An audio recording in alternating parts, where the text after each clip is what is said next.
প্রিয় শিক্ষার্থী, আশা করি ভালো আছো, সুস্থ আছো এবং নিরাপদে আছো। আগ্রাবাদ মহিলা কলেজ অনলাইন ক্লাসে তোমাদের স্বাগতম। তোমাদের সাথে আছি আমি মোহাম্মদ আরিফুল ইসলাম, প্রভাষক, জীববিজ্ঞান বিভাগ, আগ্রাবাদ মহিলা কলেজ, চট্টগ্রাম। আজকে আমরা তোমাদের জীববিজ্ঞান প্রথম পত্র অর্থাৎ উদ্ভিদ বিজ্ঞানের অষ্টম অধ্যায় টিস্যু ও টিস্যুতন্ত্র থেকে আলোচনা করব। গত ক্লাসগুলোতে আমরা টিস্যু, বিভিন্ন প্রকার টিস্যু, ভাজক টিস্যু এবং স্থায়ী টিস্যু সম্পর্কে আলোচনা করেছি। তারই ধারাবাহিকতায় আজকে আমরা আলোচনা করব টিস্যু তন্ত্র বা টিস্যু সিস্টেম সম্পর্কে। টিস্যু তন্ত্র বা টিস্যু সিস্টেম।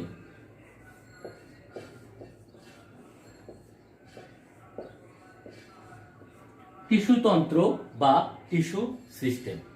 তো আমরা জেনেছি যে টিস্যু কাকে বলে। টিস্যু হচ্ছে কি, একাধিক কোষের সমন্বয়ে গঠিত, যারা একই জায়গা থেকে উৎপত্তি হয়ে একই ধরনের শারীরবৃত্তীয় কাজ সম্পূর্ণ করে তাদেরকে তারা বলা হচ্ছে টিস্যু। তাহলে আমরা টিস্যু তন্ত্র, আমরা প্রথমে বলেছিলাম যে কোষ থেকে তো উৎপন্ন হয় টিস্যু, টিস্যু থেকে উৎপন্ন হয় টিস্যু তন্ত্র, টিস্যু তন্ত্র থেকে উৎপন্ন হয় এই টিস্যু তন্ত্র থেকে উৎপন্ন হয়। আমরা বলেছিলাম প্রথমে কোষ থেকে উৎপন্ন হয় টিস্যু, টিস্যু থেকে উৎপন্ন হয় তন্ত্র, তন্ত্র থেকে উৎপন্ন হয় অঙ্গ, অঙ্গ থেকে উৎপন্ন হয় জীবদেহ। তো এই তন্ত্র, তাহলে আমরা এখানে আসি আমরা টিস্যু তন্ত্র, বিভিন্ন ধরনের তন্ত্র আছে তার মধ্যে থেকে টিস্যু তন্ত্র। তো টিস্যু তন্ত্রটা কি? তো এক বা একাধিক ধরনের টিস্যু, একাধিক ধরনের বিভিন্ন টিস্যু মিলিতভাবে একটি নির্দিষ্ট অঞ্চলে অবস্থান করে একই ধরনের শারীরবৃত্তীয় কাজে নিয়োজিত থাকলে ওই সংঘবদ্ধ টিস্যু বা টিস্যু সমষ্টিকে বলা হচ্ছে টিস্যু তন্ত্র। অর্থাৎ এক বা একাধিক ধরনের টিস্যু, তারা কি করে মিলিতভাবে একটি নির্দিষ্ট অঞ্চলে অবস্থান করে একই ধরনের শারীরবৃত্তীয় কাজে নিয়োজিত থাকলে ওই সংঘবদ্ধ টিস্যু বা টিস্যু সমষ্টিকে বলা হচ্ছে টিস্যু তন্ত্র। ওকে, তাহলে টিস্যু তন্ত্র আমরা বললাম। তো বিভিন্ন ধরনের টিস্যু তন্ত্র উদ্ভিদে রয়েছে। আমরা টিস্যু তন্ত্র যে এই অবস্থান ও কাজের উপর ভিত্তি করে বিজ্ঞানী স্যাক্স 1875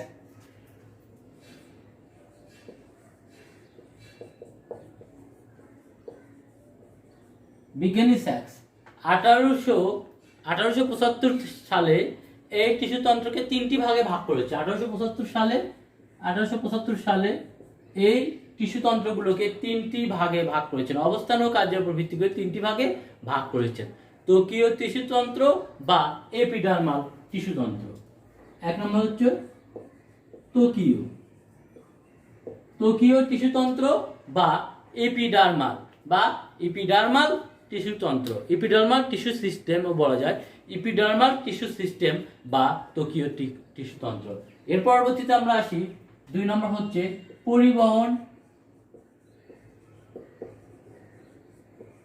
পরিবহন টিস্যু তন্ত্র বা ভাস্কুলার টিস্যু সিস্টেম। এবং 3 নম্বর হচ্ছে ভিত্তি টিস্যু তন্ত্র বা গ্রাউন্ড টিস্যু সিস্টেম। তাহলে বিজ্ঞানী স্যাক্স 1875 সালে এই টিস্যু তন্ত্রকে কয়টি ভাগে ভাগ করেছে? তিনটি ভাগে। ত্বকীয় টিস্যু তন্ত্র বা এপিডার্মাল টিস্যু সিস্টেম, পরিবহন টিস্যু তন্ত্র বা ভাস্কুলার টিস্যু সিস্টেম এবং ভিত্তি টিস্যু তন্ত্র বা গ্রাউন্ড টিস্যু সিস্টেম। তো এই তিনটি ভাগে ভাগ করেছে। তো আমরা পর্যায়ক্রমে এই তিনটিকে আমরা পর্যায়ক্রমে এই তিনটি ভাগ সম্পর্কে অবশ্যই আলোচনা করব।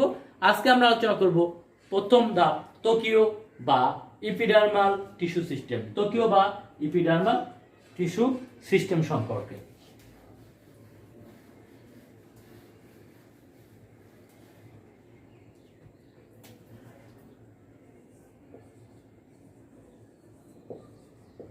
ত্বকীয় টিস্যু তন্ত্র।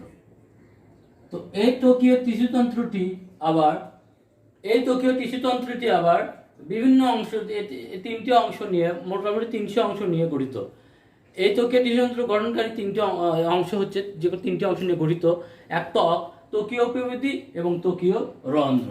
প্রথম হচ্ছে ত্বক,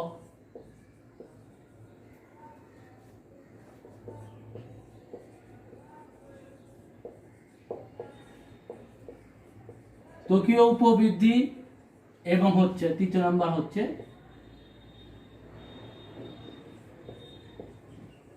ত্বকীয় রন্ধ্র। ত্বকীয় রন্ধ্র, এই তিনটি অংশ নিয়ে টিস্যুতন্ত্র গঠিত। তিনটি অংশ নিয়ে টিস্যুতন্ত্র গঠিত, অর্থাৎ ত্বক, ত্বকীয় উপবৃদ্ধি এবং ত্বকীয় রন্ধ্র, এই তিনটি অংশ নিয়ে এই ত্বকীয় টিস্যুতন্ত্র বা এপিডার্মাল টিস্যুতন্ত্র গঠিত। তাহলে প্রথমে আমরা আসে যাই ত্বক। প্রথমে আমরা আসি ত্বক। তো ত্বকটা কি? ত্বকটা মূলত উদ্ভিদ বা প্রাণীর যে উপরের ভাগ, যে দেহের আবরণের বহির্ভাগকে বলা হচ্ছে ত্বক। বহিরের আবরণ, এই আবরণকে বলা হচ্ছে মূলত ত্বক। তো তথাপি যে উদ্ভিদের ক্ষেত্রে এপিডার্মাল টিস্যুতন্ত্রের যে অংশ এপিডার্মাল, অর্থাৎ এপিডার্মাল মানেই তো ত্বকীয়, তো এপিডার্মাল টিস্যুতন্ত্রের যে অংশ উদ্ভিদের মূল, কাণ্ড, পাতা, ফল, ফুল এবং বীজের যে বহির্দেশে, বীজ এবং বীজের যে বহির্দেশে বা বাহিরে অবস্থান করে, বাইরে অবস্থান করে এদের বহির আবরণ সৃষ্টি করে, বহিরের বা উপরিভাগের আবরণ সৃষ্টি করে, তাদেরকে বলা হচ্ছে ত্বক। তাকে বলা হচ্ছে কি? ত্বক বা এপিডার্মিস। ত্বক বা এপিডার্মিস। তাহলে আমরা বলেছিলাম কি ত্বকীয়, এপিডার্মাল মানে ত্বকীয় টিস্যু সিস্টেম এপিডার্মাল, আর ত্বক হচ্ছে কি এপিডার্মিস। Epidermal, epidermis. তাহলে ত্বকের ক্ষেত্রে কি? এপিডার্মিস। তাহলে আমরা বলেছি যে এপিডার্মাল টিস্যুতন্ত্রের যে অংশ উদ্ভিদের মূল, কাণ্ড, পাতা, ফল, ফুল, বীজের বহির্দেশে অবস্থান করে এদের বহিরাবরণ সৃষ্টি করে, তাদেরকে বলা হচ্ছে ত্বক। তাহলে ত্বক কি অংশ নিয়ে গঠিত? আমরা বলতে পারি ত্বক। প্রথমে আসা যাক ত্বক। ত্বক মূলত আমরা জানি এক সারি প্যারেনকাইমা কোষ দ্বারা গঠিত। এক সারি প্যারেনকাইমা কোষ দ্বারা গঠিত। কখনো কখনো 2 বা 3 সারি প্যারেনকাইমা কোষও থাকতে পারে। যেমন অশ্বত্থ, বট কিংবা করবী গাছে 2 থেকে 3 সারি পর্যন্ত কি এদের প্যারেনকাইমা কোষ দ্বারা ত্বক গঠন করে থাকে। তো এই ত্বকে প্রথমে আসি আমরা কি? প্যারেনকাইমা কোষ। প্যারেনকাইমা,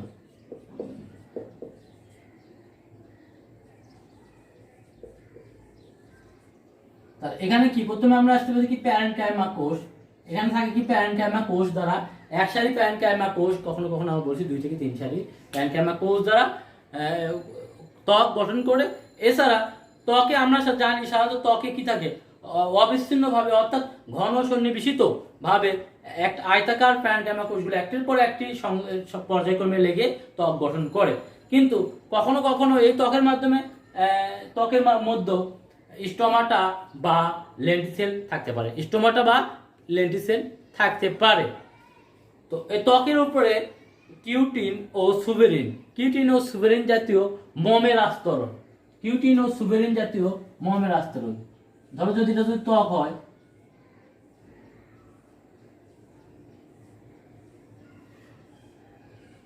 ত্বক হয়, তো এই যে এইখানে কিউটিন বা সুবেরিন জমা হয়ে কি একটা আস্তরণ তৈরি করে।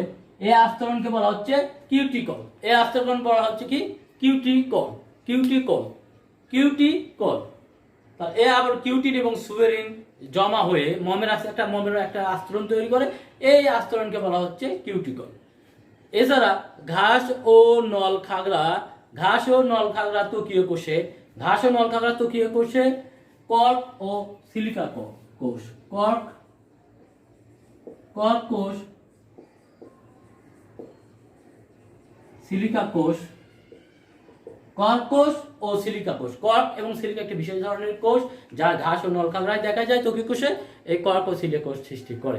এছাড়া গম, ভুট্টা, আলু ইত্যাদি গাছের ত্বকে বুলিফর্ম দেখা যায়। বুলিফর্ম, গম, ভুট্টা, আখ ইত্যাদি গাছের পাতার ত্বকে বুলিফর্ম দেখা যায়। বুলিফর্ম কোষ, বুলিফর্ম, বুলিফর্ম, বুলিফর্ম, বুলিফর্ম। তোমরা আসতে পারে বুলিফর্ম কোথায় দেখা যায়, কোন কোন উদ্ভিদে? আমরা বললাম কি গম, আখ, ভুট্টা ইত্যাদিতে। তো বুলিফর্ম হচ্ছে বৃহৎ আকারের ত্বকীয় একটি কোষ। এই যে দেখতে পাচ্ছ তোমরা, এগুলো প্যারেনকাইমা কোষ, কিন্তু মাঝে মাঝে এই প্যারেনকাইমা কোষগুলো একটু বেহত হয়ে যায়, এই বৃহৎ ত্বকীয় কোষকে বলা হচ্ছে বুলিফর্ম। বৃহৎ ত্বকীয় কোষকে বলা হচ্ছে বুলিফর্ম। এছাড়া সরিষা গোত্রীয় উদ্ভিদের পত্রত্বকে মাইরোসিন ক্ষরণকারী মাইরোসিন কোষ থাকে।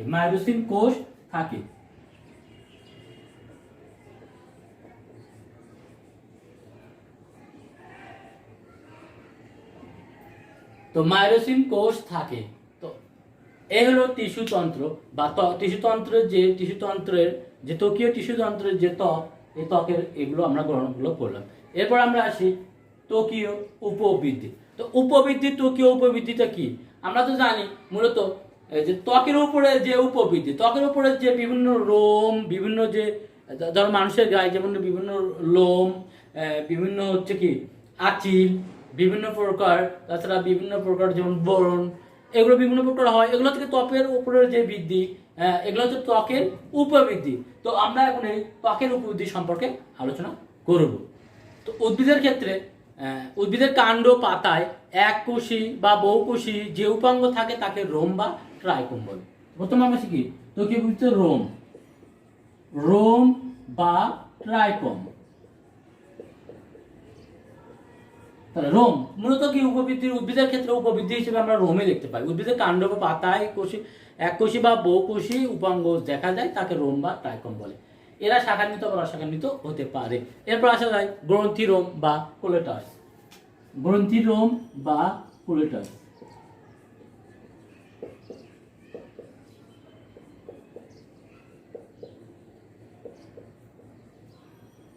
তো গ্রন্থিরোম বা কোলেটাস, তো গ্রন্থিরোম কি? গ্রন্থিযুক্ত বেন্তক বহুকোষী স্ফীত ট্রাইকোমকে বলা হচ্ছে বা রোমকে বলা হচ্ছে। অর্থাৎ গ্রন্থিযুক্ত বেন্তক বহুকোষী স্ফীত রোমকে বলা হচ্ছে কোলেটাস বা গ্রন্থিরোম। যেমন পূর্ণনবা বা লেবু গাছের তৈল গ্রন্থি দেখা যায়, তৈল গ্রন্থি বিদ্যমান।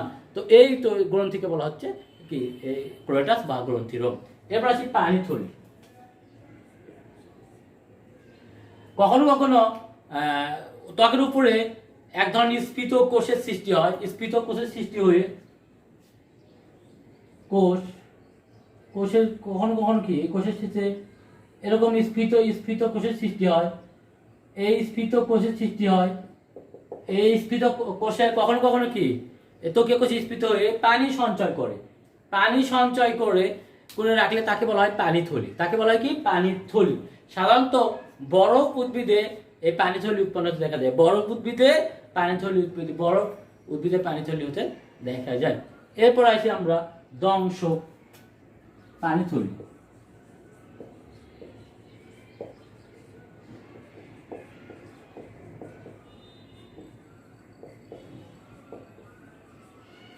দংশক রোম। দংশন থেকে এসেছে দংশক। আমরা জানি সাপ কি করে? দংশন করে। মানুষকে দংশন করে। কি করে? তার মধ্যে যে সাপের যে বিষ, এই বিষ কি করে মানুষের শরীরের মধ্যে সে প্রবেশ বা নির্গমন করে দেয়। যার ফলে কি আমাদের দেহে যা প্রচুর পরিমাণে কি বিষে আমরা একসময় কি আমরা মারা যাই। তো এই যে দংশন কথাটি এসেছে কোথা থেকে? দংশক কথাটি এসেছে দংশন থেকে। তো কতিপয় উদ্ভিদে এককোষী লম্বা ও সুচালো বিষাক্ত রসে পূর্ণ ট্রাইকোমকে বা রোমকে বলা হচ্ছে দংশক রোম। অর্থাৎ কতিপয় উদ্ভিদে এককোষী লম্বা সুচালো বিষাক্ত রসপূর্ণ, বিষাক্ত রসপূর্ণ এই রোমকে বলা হচ্ছে দংশক রোম। সাধারণত বিছুটি বা আলকুশি, আমাদের গ্রাম্য ভাষা বিছুটি বা আলকুশি উদ্ভিদে দেখবা যে ওখানে প্রাণীর কোনো সংস্পর্শে এসে বা প্রাণীর গায়ে যদি এটা ফোটে তাহলে কি ওখানে প্রচুর পরিমাণে লাল হয়ে জ্বালা করে এবং প্রচুর পরিমাণে চুলকায়। তো এটা হচ্ছে কি এই দংশক রোম দ্বারা কিছু কতিপয় উদ্ভিদে কি দংশক রোম থাকে। তারা কি বিভিন্ন প্রাণীর হাত থেকে রক্ষার জন্য এই দংশক রোম তারা থাকে। তো এরপর আছে আমরা মূল রোম।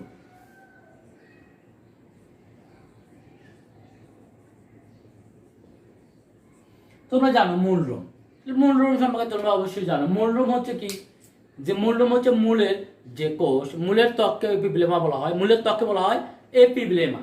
মূলের ত্বককে বলা হয় কি, এপিব্লেমা।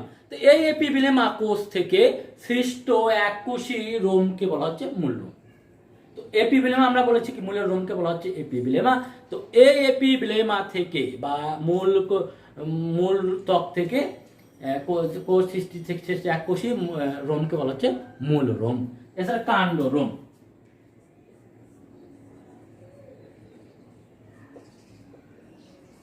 কাণ্ড রোম আমরা জানি যে কাণ্ডে কি, কাণ্ডে রোম দেখা যায়। কাণ্ডে কি, রোম। এই যে কাণ্ড থেকে সরি এরকম কাণ্ড থেকে কি হয়, এর রোম বের হয়। রোম, কাণ্ড থেকে এরকম কি রোম বের হয়। কাণ্ড থেকে দেখেছো তোমরা কাণ্ডে যখন কাণ্ড রোম, এই কাণ্ড রোম গুলোকে বলা হচ্ছে কাণ্ড রোম। তো কাণ্ডের বহিঃত্বকে এককোষী বা বহুকোষী শাখান্বিত বা অশাখান্বিত, অর্থাৎ শাখা থাকতেও পারে আবার নাও থাকতে পারে, শাখান্বিত বা অশাখান্বিত রোমকে বলা হচ্ছে কাণ্ড রোম। শাখান্বিত অশাখান্বিত কাণ্ড রোম। এছাড়াও থাকতে পারে শল্ক। শল্ক, তো শল্কটা মূলত কি, বিশেষ ধরনের গ্রন্থিবিহীন, আমরা ধ্বংসকে বলেছেন গ্রন্থি বা গ্রন্থি রোম বলেছেন গ্রন্থিযুক্ত। তো এই ক্ষেত্রে গ্রন্থিবিহীন বিশেষ ধরনের পাতলা ঝিল্লি সদৃশ্য রোমকে বলা হচ্ছে শল্ক। একদম পাতলা ঝিল্লি সদৃশ্য, একদম পাতলা বা ঝিল্লি সদৃশ্য রোমকে বলা হচ্ছে শল্ক। তো এই শল্ক হচ্ছে এরা কি প্রসাধনের হার কমায়। শল্ক কি করে, প্রসাধনের হার কমায়। এই হচ্ছে শল্ক। এর পরবর্তী আমরা আসি ত্বকীয় রন্ধ্র। ত্বকীয় রন্ধ্র অর্থাৎ ত্বক, আমরা প্রথমেই বলেছিলাম যে ত্বকের মাধ্যমে এই যে প্যানকাইমা কোষের মাঝখানে একদম ত্বকীয় রন্ধ্র বা ছিদ্র থাকে। এই ত্বকীয় রন্ধ্র বা ছিদ্রকে বলা হচ্ছে ত্বকীয় রন্ধ্র। তো বা আমরা বলেছিলাম ত্বকীয় রন্ধ্র থাকে স্টোমাটা বা লেন্টিসেল বা পত্ররন্ধ্র বা লেন্টিসেল। তো এই এপিডার্মিসে একটি, আমরা প্রথমে এখন বলি তো ত্বকীয় রন্ধ্র। তো এপিডার্মিসে একটি বা উদ্যোতকে একটি অবিচ্ছিন্ন স্তর হিসেবে অবস্থান করলেও, অবিচ্ছিন্ন আমরা বলছি কি, যেটা এটা একটার সাথে একটা ঘনভাবে সন্নিবেশিত এবং অবিচ্ছিন্ন, মানে একটার সাথে একটা লাগানো। তো এই এপিডার্মিস একটি অবিচ্ছিন্ন স্তর হিসেবে অবস্থান করলেও সেখানে বিভিন্ন প্রকার ছিদ্রপথ থাকে। সেখানে কি থাকে, বিভিন্ন প্রকার ছিদ্রপথ থাকে। দেখতে পাচ্ছ অভিন্নভাবে এগুলো কি অবস্থান করে, কিন্তু অভিন্ন অবস্থান করলেও সেখানে কি বিভিন্ন প্রকার ছিদ্রপথ থাকে। এই ছিদ্রপথকে বলা হচ্ছে ত্বকীয় রন্ধ্র বলা। এই ছিদ্রপথকে বলা হচ্ছে ত্বকীয় রন্ধ্র। তো ত্বকীয় রন্ধ্র থাকতে পারে কি কি, যেমন পত্ররন্ধ্র।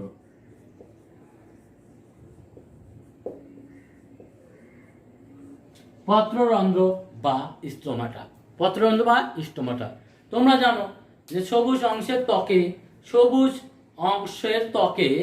যেগুলো সবুজ, উদ্ভিদের যে সবুজ অংশের ত্বকে কচি কাণ্ড অর্থাৎ এবং পাতায় দুটি অর্ধচন্দ্র আকৃতির অর্থাৎ অর্ধেক চাঁদের মতো আকৃতি রক্ষীকোষ দ্বারা পরিবেষ্টিত ক্ষুদ্র ছিদ্রকে বলা হচ্ছে পত্ররন্ধ্র বা স্টোমাটা।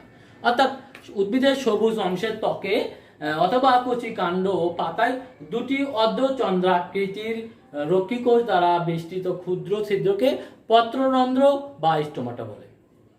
তো এই পত্ররন্ধ্র বা স্টোমাটার কাজ তোমরা, গঠন এবং কাজ সম্পর্কে তোমরা শারীরবৃত্তীয় উদ্ভিদের ছাই তত্ত্ব অবশ্যই পড়বা। তো এখন আমরা শুধু বলবো যে এটা কি নিয়ে গঠিত। এই রন্ধ্রটি পত্ররন্ধ্র ছিদ্র, রক্ষীকোষ এবং সহকারী কোষ এবং উপপত্ররন্ধ্রীয় গহ্বর থাকে। এই নিয়ে কি পত্ররন্ধ্র গঠিত। এরপর আমরা আসি পরবর্তীতে পানি পত্ররন্ধ্র।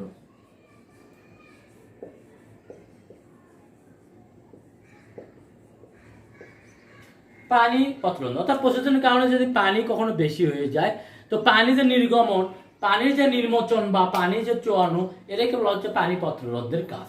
তো এই প্রাথমিক পত্র ধরনের এটি একটি বিশেষ ধরনের পানি নির্মোচন বা পানি নির্গমন অঙ্গ, যারা পাতার কিনারা বা অগ্রভাগে অবস্থিত পানি বহিঃক্ষরণকারী ছিদ্রপথকে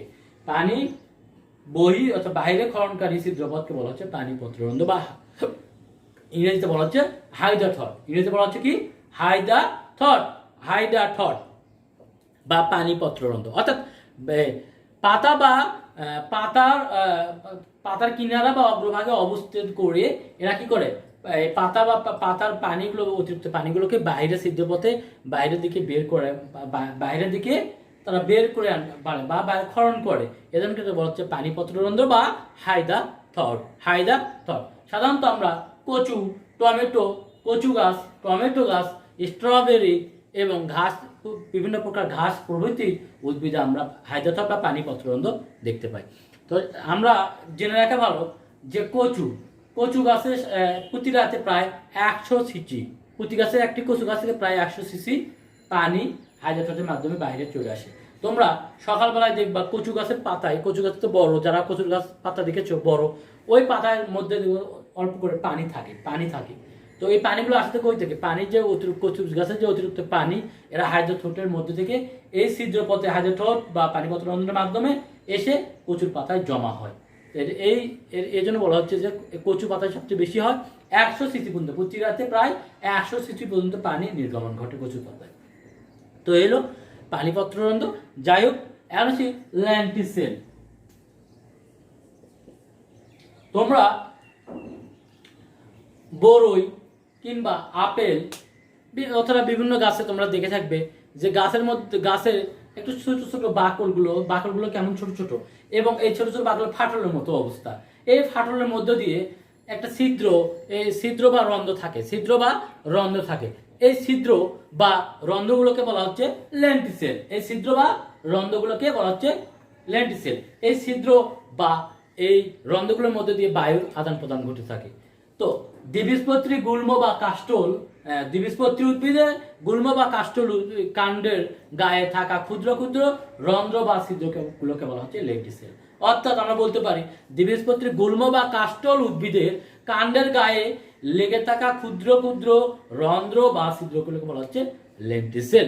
এই ল্যান্টিসেল হচ্ছে কি ত্বকীয় রন্ধ্র।